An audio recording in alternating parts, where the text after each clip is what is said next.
Hai Sobat Gardener, kali ini kami akan menunjukkan bagaimana cara memounting anggrek ya. Yang akan dipakai untuk kali ini yaitu anggrek jenis Dendrobium mutabile ya. Nah, sebelumnya di postingan sebelumnya kami sudah menunjukkan bagaimana cara merepotting anggrek ya. Yang kami gunakan anggreknya itu anggrek Dendrobium mutabile. Nah, ini hasilnya ya, bisa dilihat. Nah, kemudian yang sekarang itu bagaimana cara mounting ya. Nah, ini jadi cara mounting ini termasuk cara yang paling sederhana, yang paling mudah menurut saya ketimbang cara potting ya. Karena umumnya anggrek di alam tuh dalam kondisi yang memang mount ke tanaman lain ya, namanya juga tanaman epipit ya. Pengertian dari tanaman epipit selain dari dia tanaman udara, dia juga tanaman yang menempel di tanaman lain, identiknya seperti itu ya. Nah, umumnya anggrek tuh hasil cabutan tuh bisa dimonting ya, dimonting baik dalam bentuk bagaimanapun. Nah, kalau yang ini lebih cocok dimonting. Pertama ya karena memang hasil cabutnya begini. Kalau kita lihat seperti ini akarnya kan ke sini. Nah, kalau kita lihat misalnya kita harapan mau mempoting seperti ini ya, sedangkan ini sudah di postingan sebelumnya, ini saya tidak perlu bahas lagi. Nah, jadi supaya kondisi bagian yang untuk fotosintesisnya yang atasnya ini mendapatkan cahaya matahari lebih secara maksimal, itu berarti kondisinya harus begini kan, berarti kondisi akarnya itu begini menempel.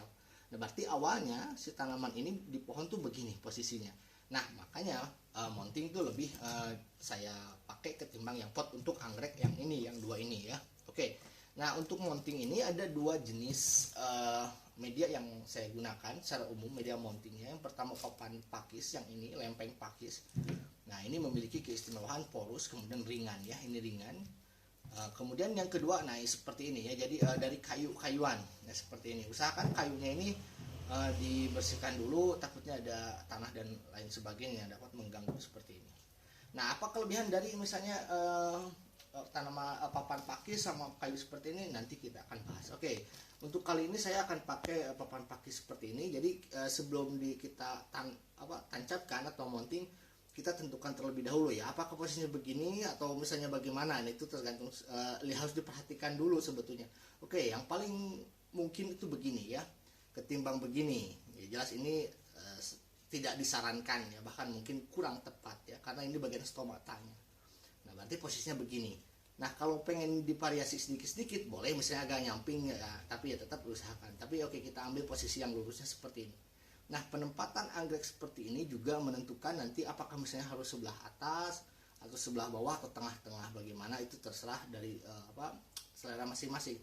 Tapi kalau saya biasanya begini, biasanya di atas di sini kita nanti dipaku ya, misalnya ditancapkan di dinding misalnya untuk hiasan, atau bisa juga pakai misalnya kawat seperti ini ke atas. Berarti kan ini posisi harus di 1/3 di bagian bawahnya. Nah, seperti ini. Nah, kemudian setelah ini ya, ini opsional ya, tapi biasanya kami suka pakai untuk ini ya. Nah, ini akar hitamnya ini biasanya saya gunakan yang pertama untuk menutupi ini, fungsinya menutupi akar barunya ini ya. Kemudian juga supaya lebih menempel di sininya, dan arti enak ketika nanti diikatnya ya, karena ini harus mengikat. Nah, posisinya saya seperti ini biasanya ya. Jadi dia ada bantalan seolah-olah seperti itu ya. Kita ambil secukupnya, disesuaikan dengan selera seperti ini, dengan kebutuhan ya. Oke. Nah, jadi kalau kita sudah pas posisinya, nah misalnya saya di sini ya, merasa pasnya di sini, ini ada akarnya, nggak apa-apa, nanti juga akan keluar area rootnya, itu malah lebih baik. Setelah ini kita butuh alat lain, ini tali. Oke, kalau semisal sudah kita anggap cukup ya posisinya dan lain sebagainya ya, ini bisa langsung kita ikat ya. Pengikatannya perlu karena fungsinya untuk menahan anggrek ini sementara akar barunya nanti menempel di papan yang akan kita gunakan ini ya. Oke, nah ini diikatkan ya, diusahakan tidak terlalu keras tapi cukup untuk menjaga anggrek ini supaya dia berada di posisinya. Jika misalnya dianggap kurang ya, kita bisa pakai nanti ada ditambah tali yang lain. Nah, kita lihat sekilas kan masih kurang ya sepertinya. Nah, kita nanti bisa tambahkan tali lagi di sini ya. Nah, untuk melindungi ini juga media moss hitam ini juga fungsinya supaya memberi rasa empuk ke akarnya ketika nanti kita beri beri tali ya. Maksudnya harapannya supaya tidak terlalu menyakiti akar. Kemudian juga pada proses penyiraman jadi bisa diserap juga oleh mositam ini ya. Oke ya, ini untuk yang nanti yang kedua. Nah untuk yang pertama ini, nah ya, boleh dengan tali yang langsung panjang jadi langsung keikat ya. Sementara saya pakai yang yang ini saja dulu misalnya ya, jadi bagian atas atau bagian bawahnya misalnya ya. Sudah cukup ya, nah, saya pikir sudah cukup. Nah untuk merapihkan, nah bisa kita gunting ini ya, fungsinya supaya terlihat lebih rapih gitu ya. Nah, gitu ya. Nah bisa lebih rapih, kita gunting saja di sebelah sini ya. Oke ya. Nah setelah ini ya nanti bisa pakai paku, mau sistemnya teman-teman misalnya mau ditempel di tembok atau misalnya mau digantung juga boleh, nanti disesuaikan saja. Oke ya, barangkali ini bagaimana cara mounting anggrek ya, khususnya yang saya pakai anggrek Dendrobium mutabile. Secara umum ya ini juga bisa diterapkan ke jenis anggrek-anggrek yang lain ya.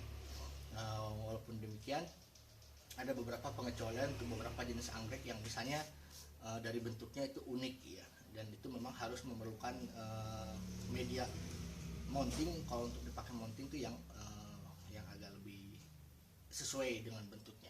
Oke ya, nah ini setelah misalnya kita mounting, jangan lupa ya, misalnya ini juga opsional tapi biasanya saya suka diberikan supaya lembab ya seperti ini. Nah kemudian ada juga yang menyarankan diberi vitamin B1 ya, itu juga boleh ya. Oke, saya pikir ini sudah cukup ya. Ini sekilas secara umum bagaimana cara mounting. Prinsip ini bisa digunakan ke anggrek-anggrek yang lain. Itu harus diperhatikan yang pertama akarnya bagaimana, kemudian posisinya mau di mana, kemudian dari kondisi arah dari tanaman daunnya khususnya ini mau mengarah kemana ketika proses fotosintesisnya ya. Walaupun anggrek juga mengalami fotosintesis dialami oleh akarnya. Tapi ya tetap daunnya juga sama, itu yang lebih dominan dari daunnya. Oke, sekian. Terima kasih, semoga bermanfaat.